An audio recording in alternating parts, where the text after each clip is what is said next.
so you're looking to add some beneficial microbes to your soil system, and you want to do it via compost tea. Well, I can help you with that, and so today we're going to make some sweet, sweet bubbly. This calls for a little of the bubbly.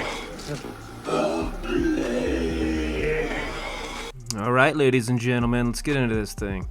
So first and foremost, we're going to get into our ingredients list, because, well, you need items to do things. That is correct.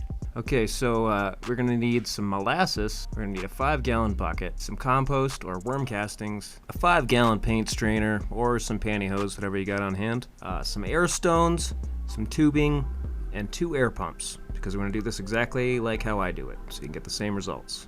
And you can find all this stuff online, so I'll just put links in the description box. You know, we'll be on the same page. Alright, ladies and gentlemen, so you got your ingredients together. Let's get to the fun part. Brewing the compost tea.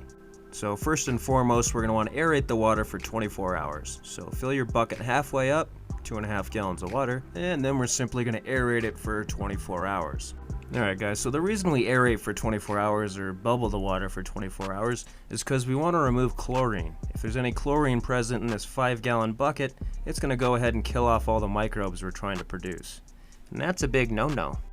Alright, here we are. It's been 24 hours and we're ready to start the brew. So first and foremost, you're going to add your 2.5 tablespoons of molasses. And like I said earlier, you can get all this stuff on Amazon, so just search liquid unsulfured, make sure it's unsulfured, molasses, and that's what you're going to be using. After you add your molasses, you're going to go ahead and get a scoop of your worm castings or compost, whichever you chose, and you're going to add that to your 5-gallon paint strainer or your pantyhose. And you're going to want your compost sort of floating in the dead center of the 5-gallon bucket, not sitting on the bottom, not floating above the water, but completely soaked, dead center of the bucket. So what you're going to do is you're going to tie your paint strainer or your pantyhose, whatever you used, to like a hanger. Like a coat hanger is what I usually use, just a plastic one that you can dispose or you don't need. And you're going to tie it to the center of that so that it floats in the middle. And then you're going to brew for 24 hours. You can brew for 18 hours if it's a really warm day or a hot room or something similar, and that's because microbes eat and reproduce faster in a warmer environment.